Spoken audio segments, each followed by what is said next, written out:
Welcome to the Zoe Routh Leadership Podcast, where we explore the future and what this means for your leadership.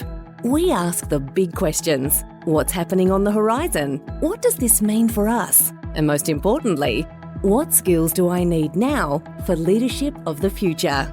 It's time to explore. Let's go.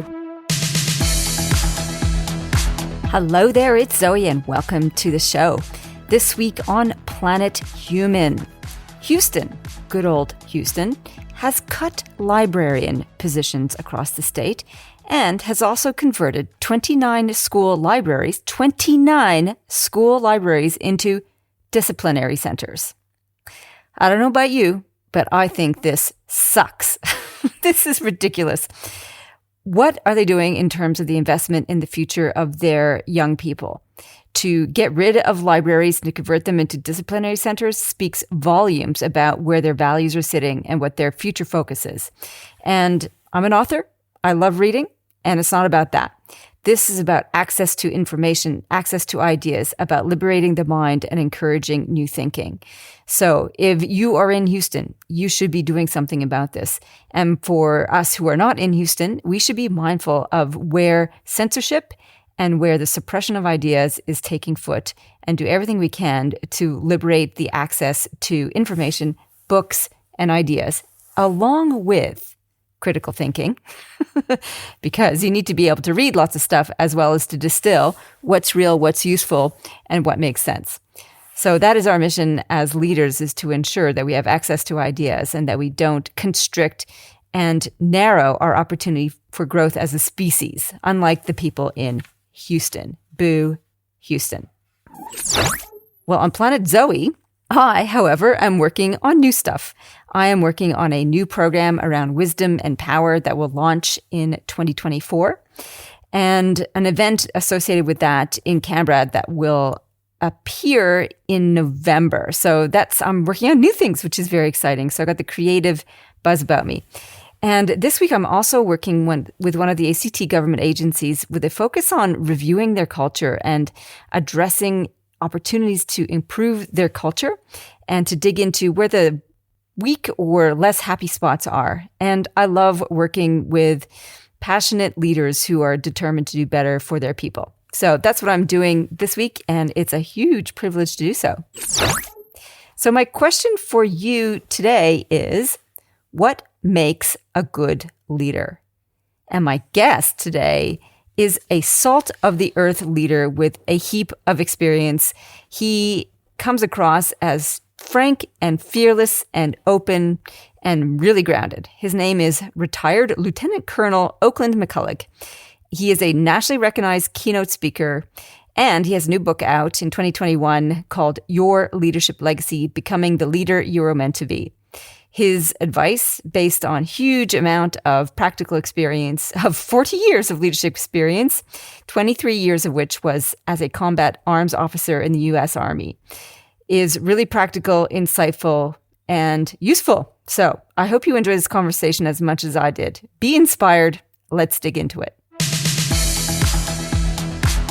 All the way from Daytona, Florida, which sounds very warm compared to where I am right now. Welcome to the show, Oak McCulloch. Yeah, well, thanks for having me, Zoe. Yeah, it was 90 degrees here today. I think in Celsius, that's 30 odd. Yeah, so somewhere around. Very pleasant indeed.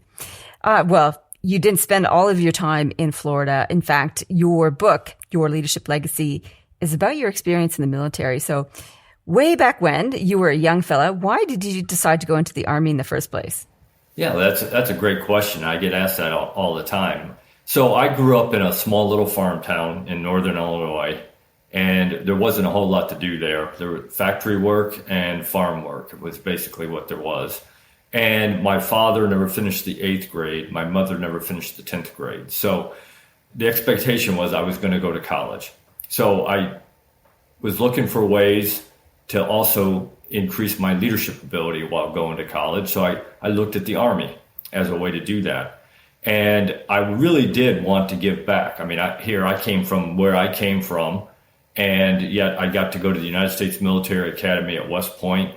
Eventually, I retired a lieutenant colonel, And nowhere else in the world does somebody like me get those opportunities, or very few places in the world for sure. And so I wanted to give back. I wanted to make sure that somebody else's kids, my kids, your kids, somebody else's kids here in America got those same opportunities and got to make those same decisions that I got to make when I was a 17, 18-year-old young man. What do you mean, like, kids like you don't get much opportunity? Could you explain that a little bit?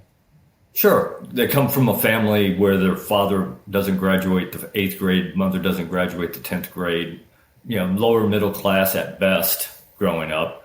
My father worked in a factory all his life, and my mother as well, when she wasn't a stay-at-home mom.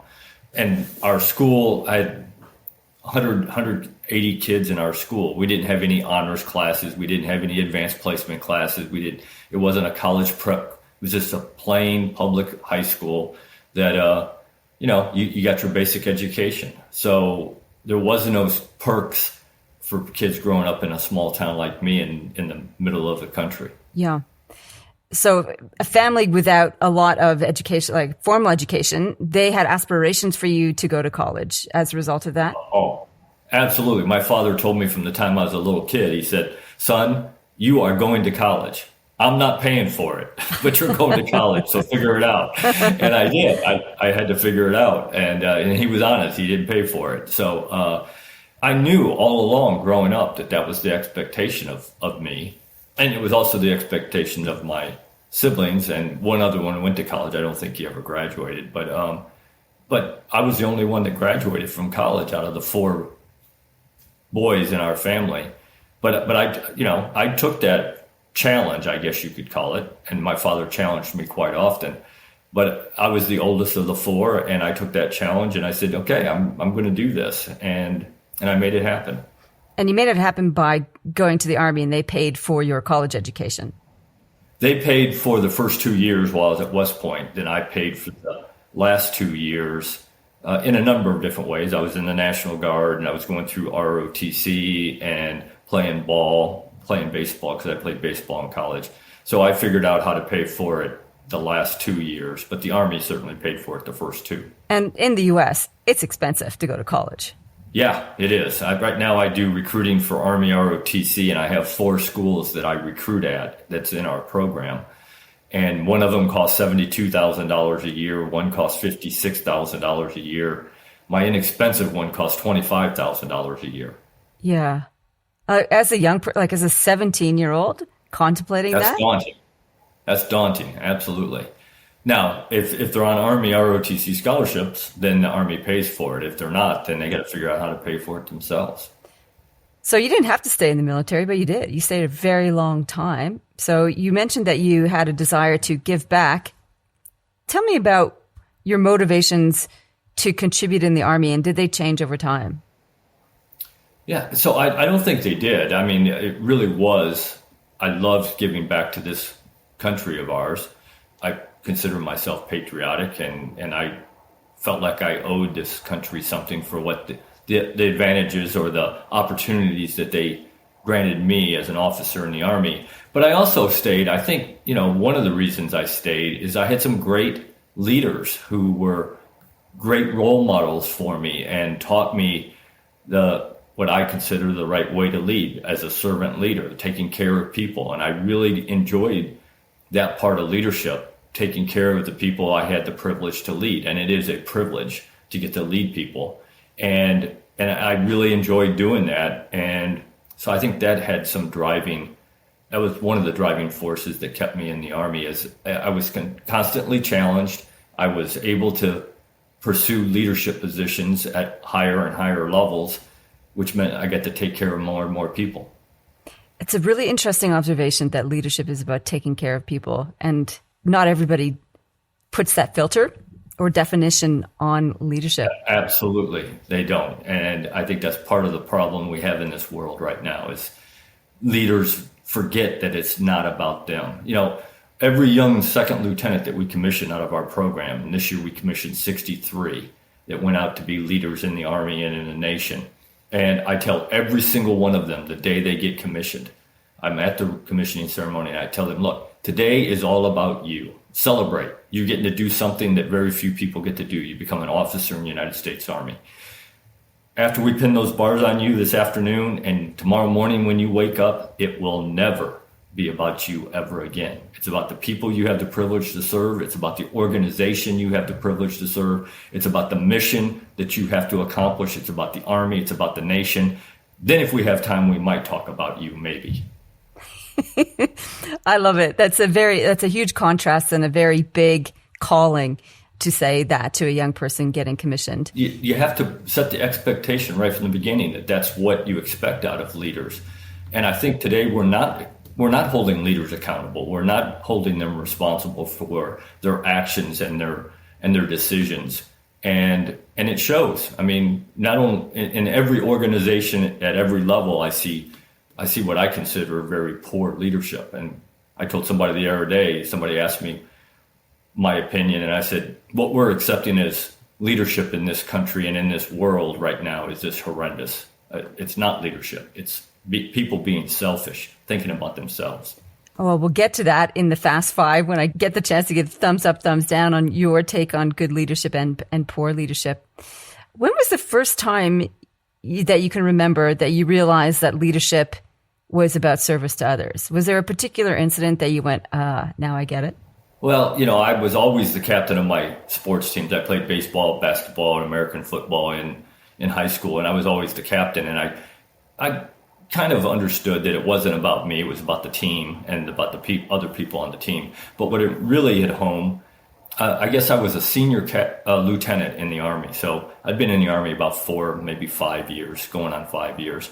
And I was in a position where I was a staff officer. So I was writing the operations orders, the day-to-day stuff that we were doing for the organization that I was on the staff.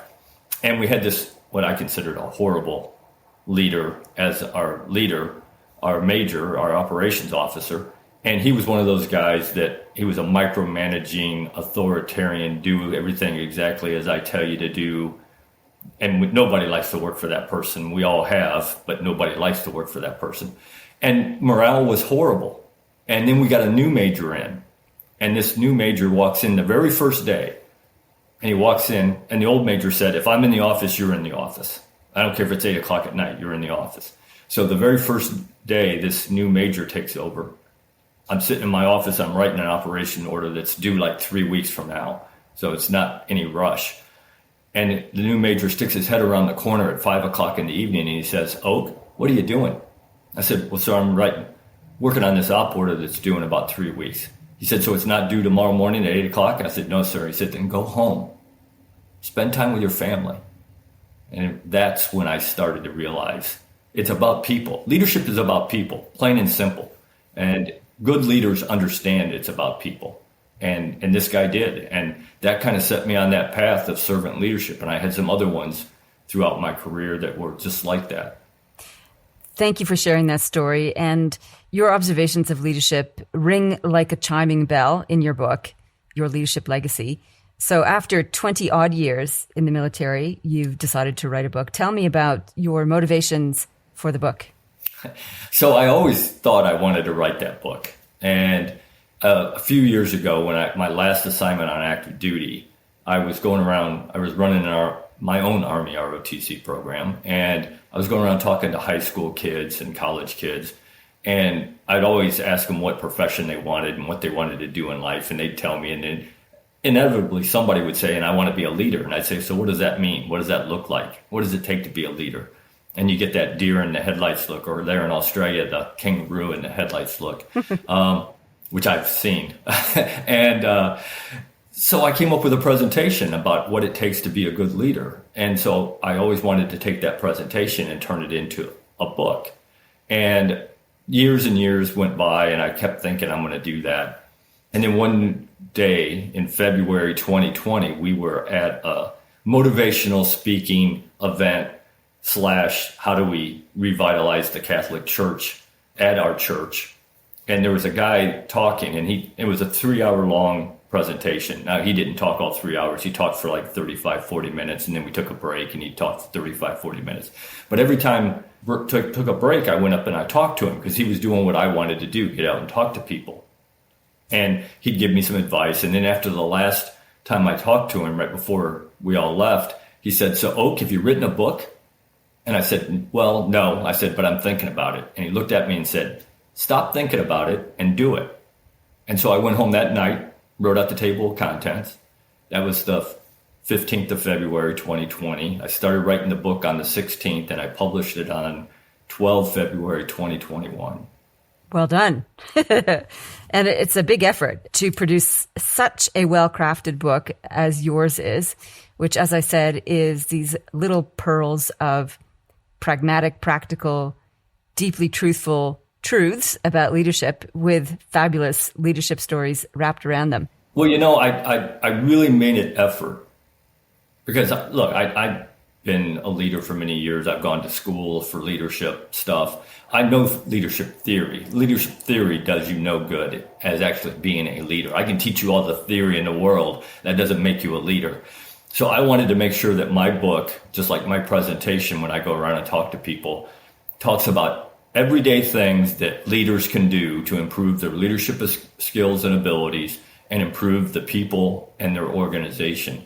And that's really that was my focus, was to make it not kind of like a workbook. And I've had people tell me it was kind of like a workbook, that they keep it on their desk at work. And when they run into a situation, they pull it out and they read it, which makes you feel good. But that's really why I wrote it, was so that it could be used that way.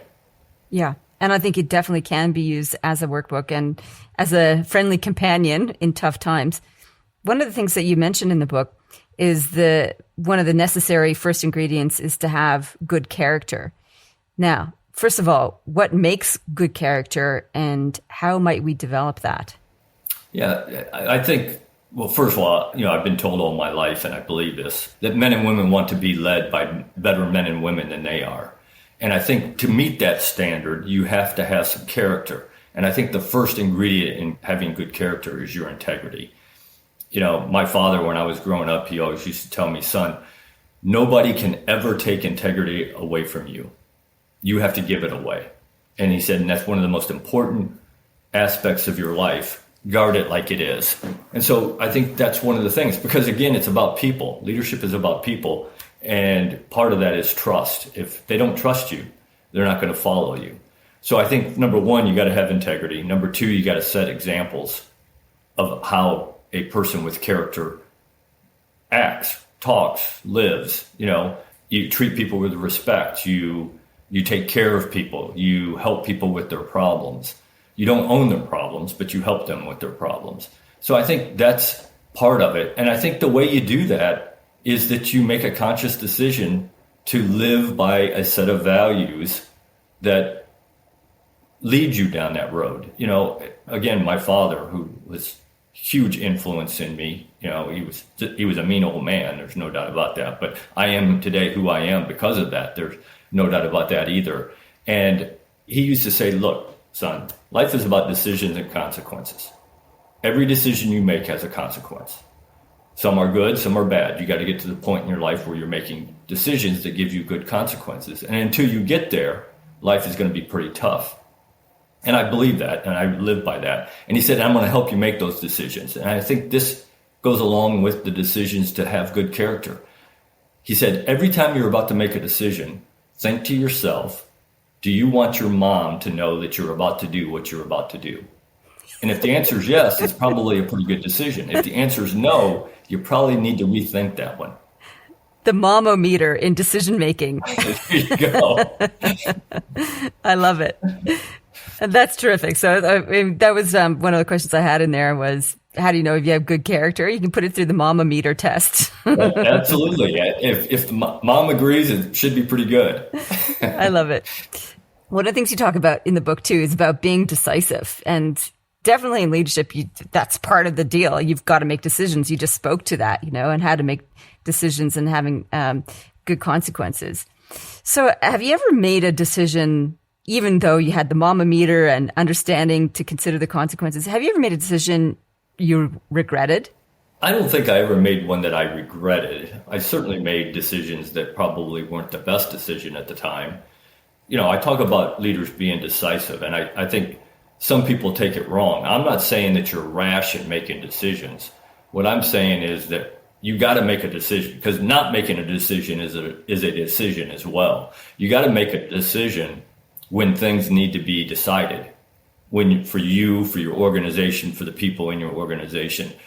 And so, when I go around and I talk to organizations and I find somebody who isn't making decisions, I always ask them, I say, so why didn't you make a decision in this situation? And what's the answer I always get? I didn't have enough information. Well, I'm here to tell you that world where you got all the information you need, that's called fantasy land. That world doesn't exist. You still got to make a decision. You think about what you know, you think about what you don't know or what you might not know, and you make an educated guess on that. And you can always change course once you've made the decision, you started down that road, but you got to make a decision and start down that road. And I'm not telling people to take gambles. Field Marshal Rommel, who's one of my favorite leaders to read about, because I think he was a great leader, he used to say the difference between a gamble and a risk is very simple. A risk, if it doesn't pan out, you can recover from it. A gamble, if it doesn't pan out, you're done. There's no coming back from it. So I think leaders have to straddle that fine line between taking risk and moving into that gamble realm. But you got to take risks. You got to make decisions, even if you don't have all the information. Again, not rash decisions. Take as much time as you have available to you. But at some point, you got to make that decision.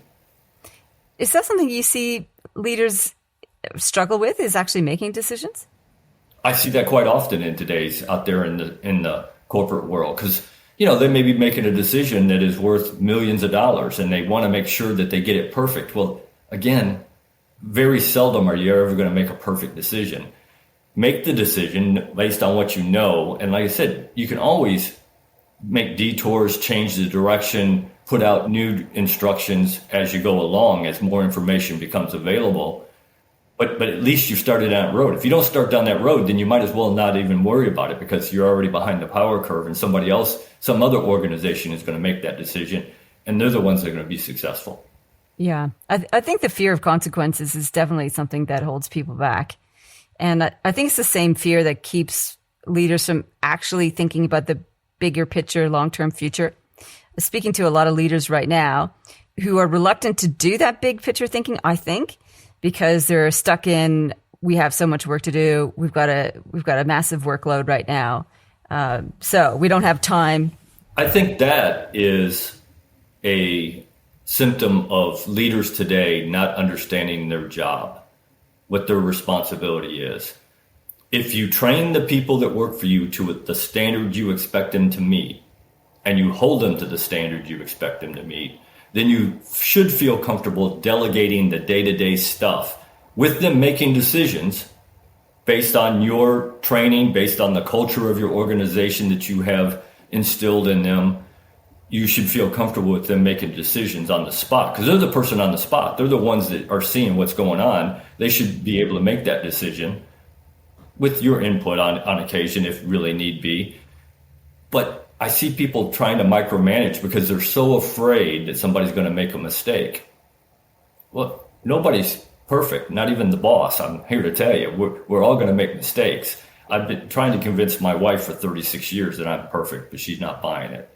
So none of us are perfect. We're all going to make mistakes. But if you train the people in your organization, give them the stuff they need and the authority to make it happen, then leave them alone.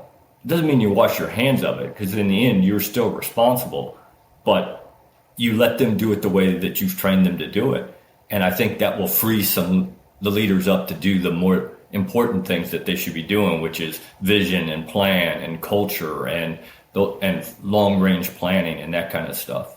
I think I agree with you. That I see that a lot too. Leaders desire to make sure they have a finger in every pie because they feel some sort of control, and it's a sense of risk management by doing that, but it's a false sense of risk management. The other thing I find, though, is that whether they are doing the micromanagement thing and staying too focused on the here and now, there's also a sense, I'm not sure if you experienced this too, a sense of avoidance of wanting to do the big picture vision stuff because it is a sea of uncertainty, and that is frightening. Do you see that happening as well?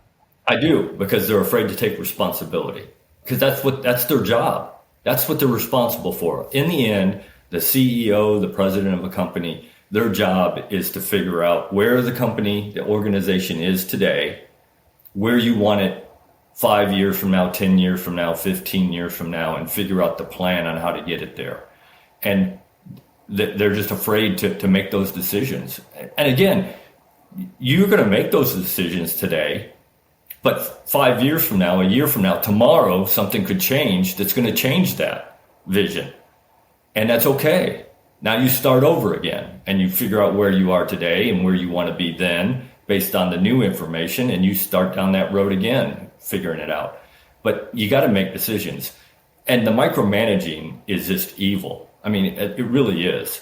Here's the evil of micromanaging. Not only do you cheat that person that you micromanaged out of that experience, but you cheat everybody who's ever going to work for that person out of that experience because they don't have it to pass on. So you could be affecting your company, your organization for the next 10, 15, 20 years. I've never heard micromanagement be described as evil before. So thank you for sharing that. You are a man who speaks hard truths. That's what I get a sense of. Like you just, go straight to the guts of things. And in your book, you also talk about brutal honesty. Tell me a little bit more about why you advocate for brutal honesty and what that actually means for you. Yeah, so I'm not advocating being mean to people and setting out to hurt people's feelings. That's not what I consider brutal honesty. What I consider brutal honesty is that you tell the truth, even if it is painful at the moment. You tell the truth as it is today. Again, the truth today may not be the truth tomorrow.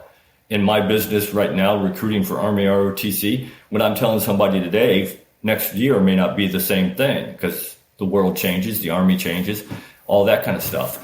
But as of today, I'm always honest with people. And I'll give you an example.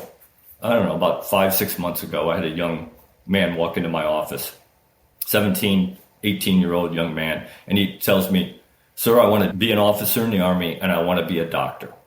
And I said, well, great. The world needs more doctors. I said, "What'd you score on your ACT test?" And he said, "A 19. And I said, "You're not going to be a doctor. It's not going to happen." And his parents looked at me like I was some mean person. And I'm not. I'm just being realistic.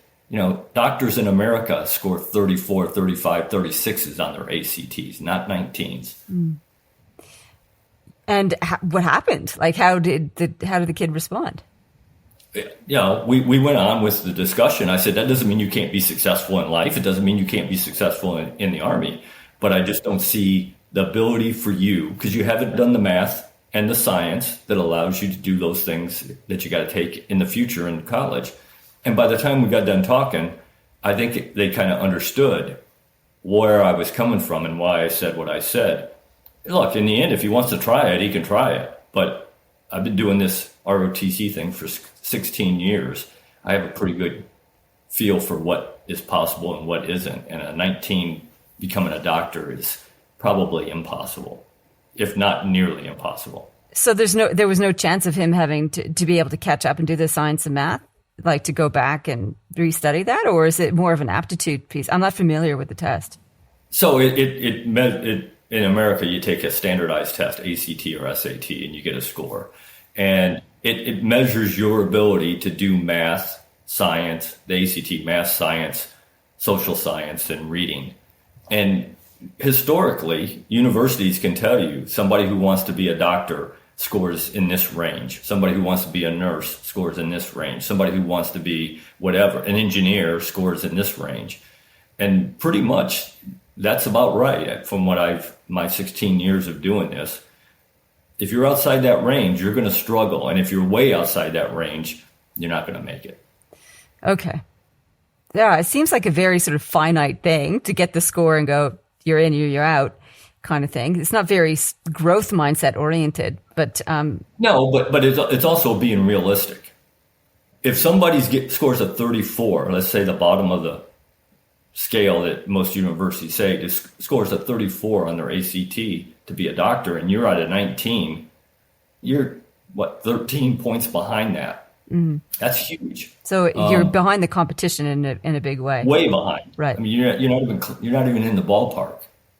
If you were 2 points off, maybe. Okay, I'll give that to you. Maybe you can make that up. But 13 points is a lot. Again, I wasn't trying to be mean to the young man. I've seen people try and I've seen people fail. And all they do when they do that is what they waste their money and they waste their time. And then they end up doing what they should have done anyway, is majored in something else. So I try to be as honest as I can with them. Again, it's their choice in the end. If they want to say, I'm giving it a try anyway, then good for you. Give it a try. Let's hope you succeed. But I'm going to be as honest as I can. I wonder if that was the first time anybody had been that honest with him. Probably. By the look on his face, probably. And the parent's face, probably. Yeah. It goes a little bit against like a common thing in the zeitgeist. So you can do anything. You can be anything. You can, if you prepare yourself. And I'm a firm believer of that. And I'm an example of that. You can do whatever you want in life, but you got to prepare yourself. You can't just wake up one day and say, yeah, I'm going to be a doctor, and not taking the math and the science and done well in those subjects. I see. Okay. Thank you for clarifying. So I'm curious about this then. Do you believe that everybody has leadership potential? So I believe that most people do. I get asked all the time, is leadership learned, or are you born with it? And I think there's a combination. I really do. I mean, and if you don't believe me, go out on the soccer field and watch 10-year-old young men and women play soccer. There's a leader on that team. Whether they appointed one or not, people are following somebody on that team. That 10-year-old wasn't taught how to lead. They had something in them that came out. Now, I think you certainly can develop that much easier. But I think most people can learn how to be a leader if they have that desire to do so. And I'll give you another example. I was running my ROTC program a long time ago, and this young man walks in the first day, and I'm like, yeah, this young man is going to struggle. And he did the first year and a half. What made you think that he was going to struggle? What was it about him? Just he was awkward. He didn't communicate well. He wasn't real physically fit. So all the things we look for in an officer, he didn't meet any of them.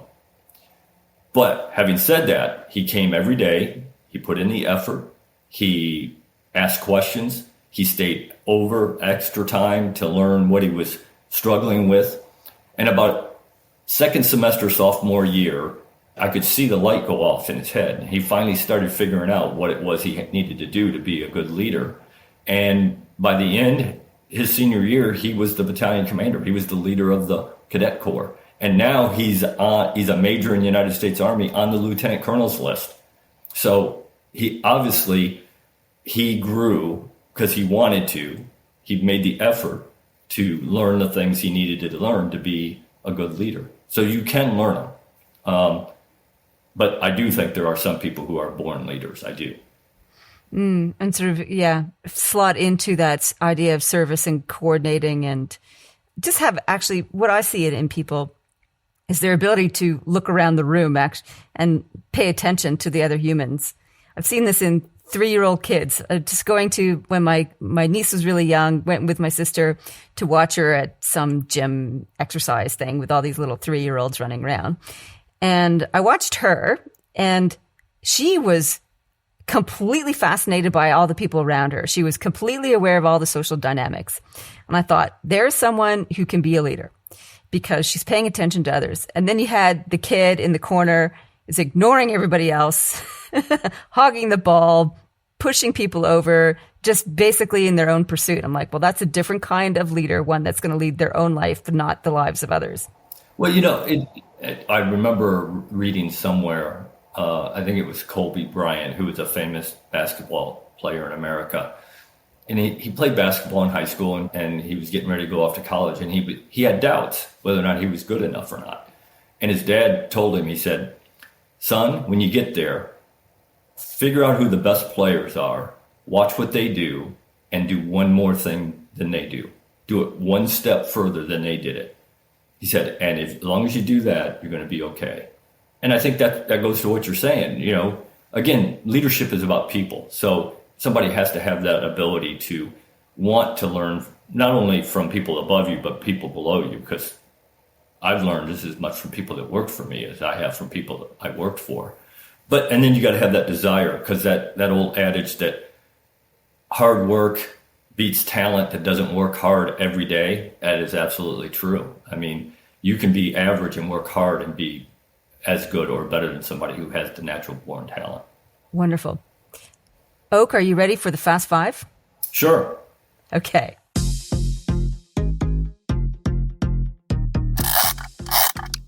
Number one, what is the future technology you most want right now?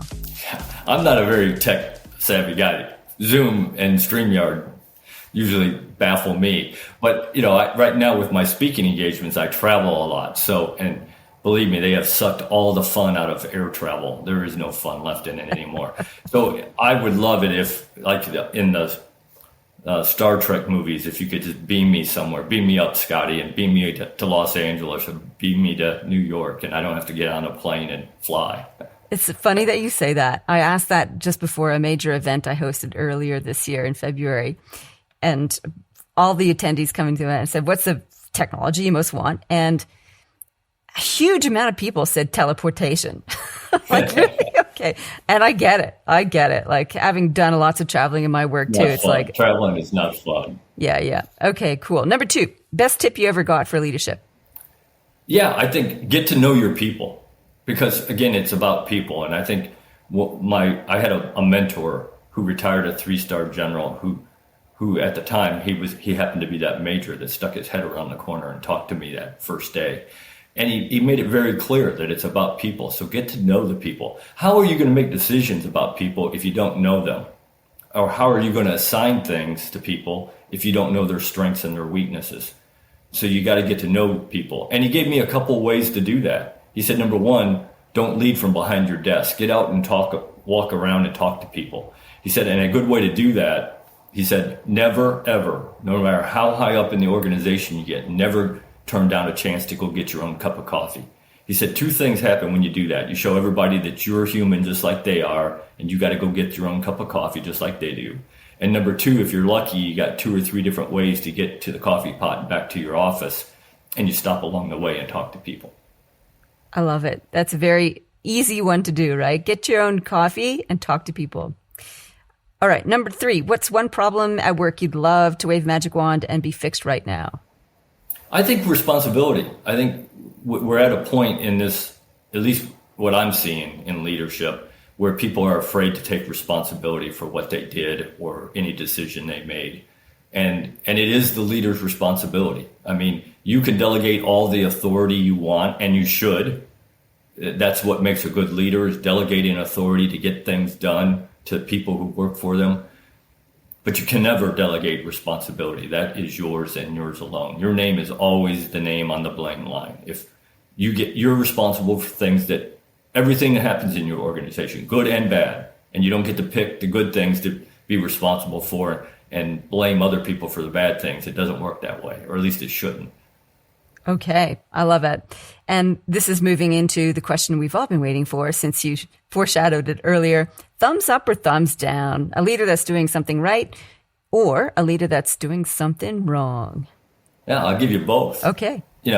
Whether you like this man or not, I think he's doing some great things in a multiple of organizations that he owns and runs. And it's Elon Musk. If there was anybody in this world, if you told me I could sit down with anybody in this world and have lunch and pick their brain, that's the one I would want to talk to. I think he understands. Number one, I think he understands people. Otherwise, he wouldn't be as successful as he is. Number 2, he understands that it's about getting results.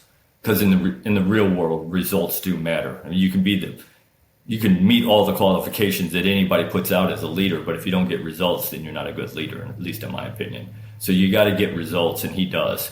So I think he's doing some good things.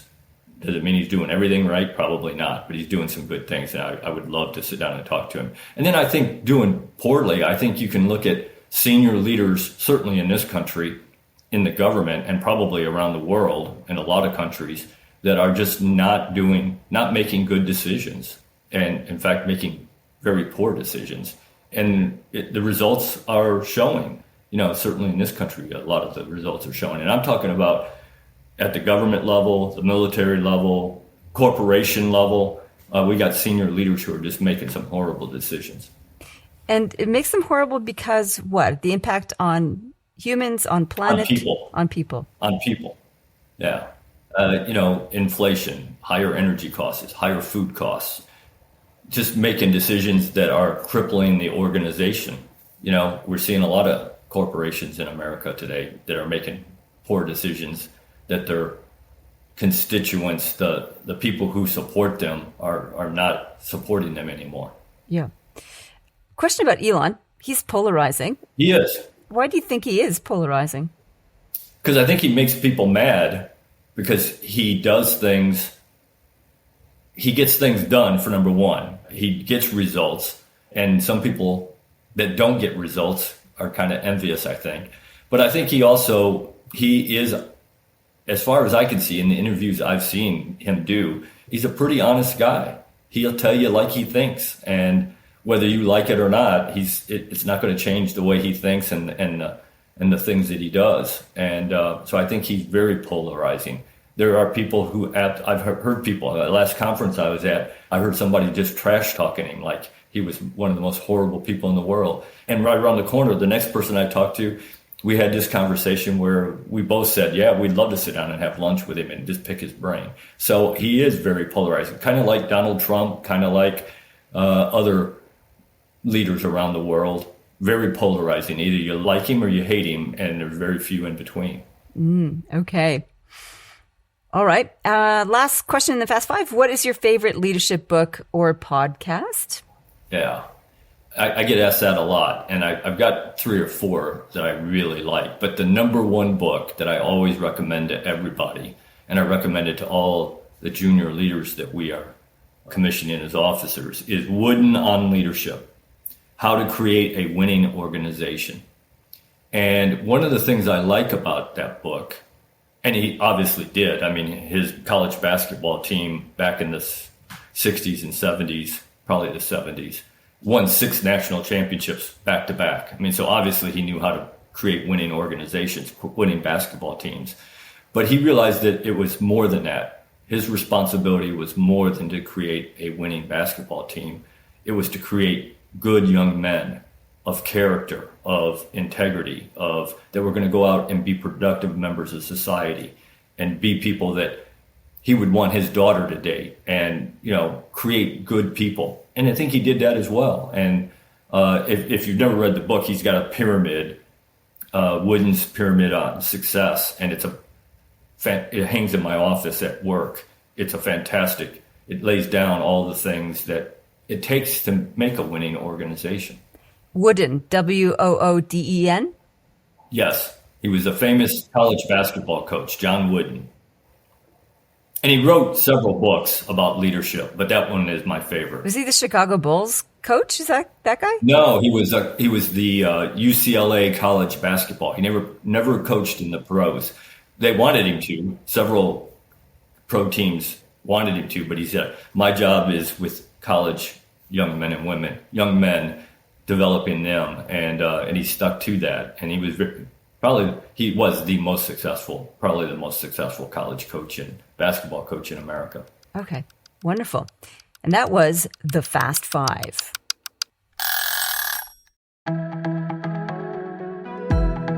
The Zoe Routh Leadership Podcast is proudly sponsored by the Amplifiers Academy. It is an online self-paced leadership development program that you can join at any time and progress at your pace.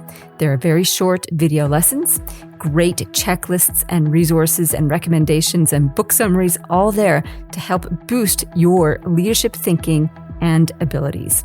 We focus on leading strategy, leading culture, leading change, and leading performance.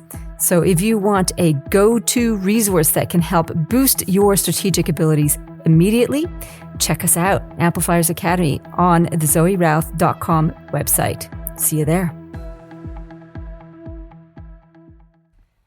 So we want to talk about leadership legacy. Your leadership legacy is the name of your book. Why did you choose to call it legacy, and what does legacy mean to you? Yeah, so I get people, some people who haven't read the book or haven't heard me talk, they say, well, you're pretty egotistical if you're talking about your legacy. And I said, you obviously haven't read my book or heard me talk, because it's not about me.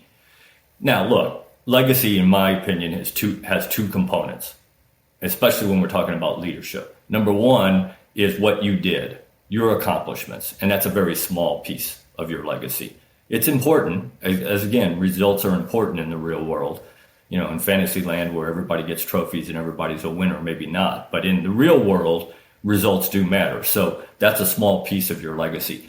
The major piece of your legacy is what you leave behind.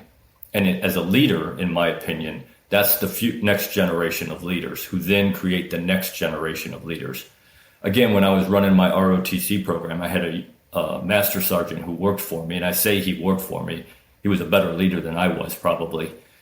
And one day we were talking about the importance of what we were doing, creating that next generation of leaders for the Army and for the nation.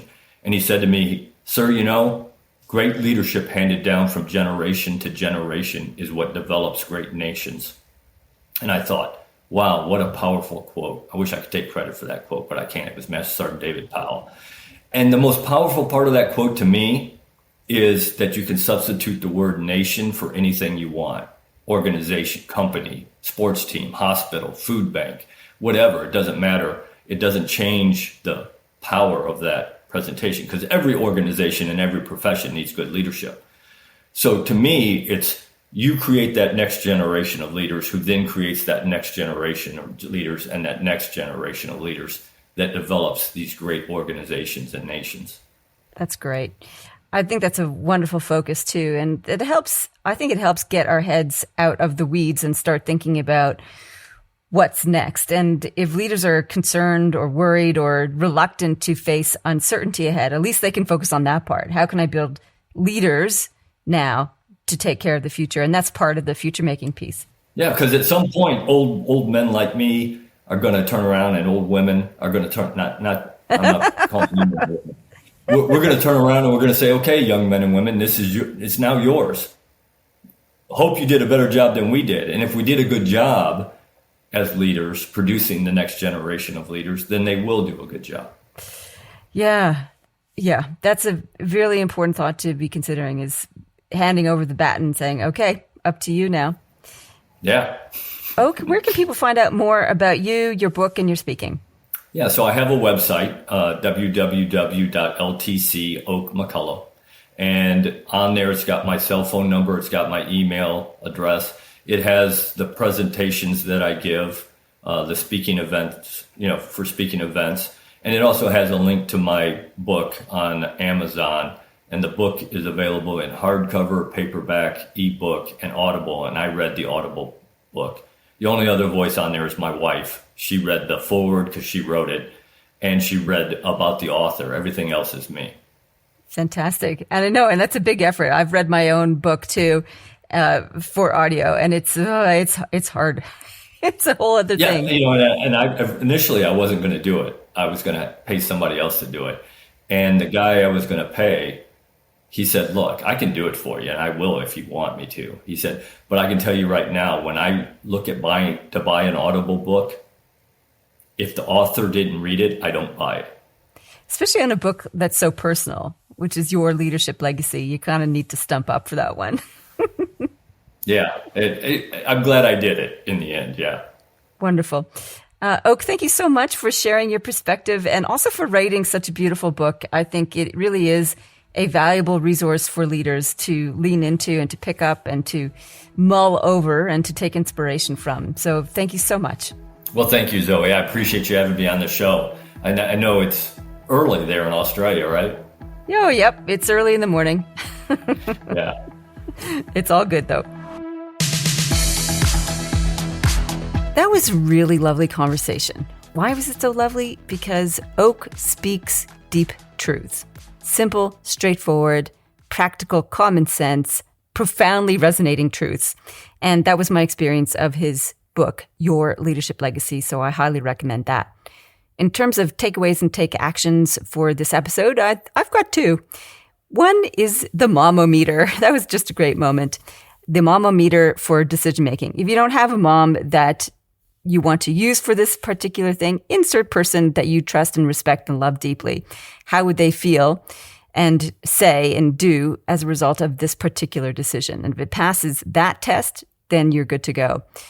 The second takeaway is about micromanagement is evil. We deny the person that we are micromanaging the opportunity to learn and grow. And we deny ourselves the opportunity to do our job, which is take responsibility and plan ahead. So those were two great insights for me from the conversation with Oak. In terms of insights from one of my books, this week it's from Loyalty, my third book, Stop Unwanted Staff Turnover, Boost Engagement, and Create Lifelong Advocates. And it was something that Oak said that sparked me to want to share this piece, which he says his biggest leadership tip he ever got was get to know your people. One of the ways we can get to know our people, and I think not enough leaders do this, is to understand how people like to be appreciated. And Gary Chapman and Paul White have an amazing book called The 5 Languages of Appreciation in the Workplace, Empowering Organizations by Encouraging People. And on page 59 in Loyalty, we talk about this.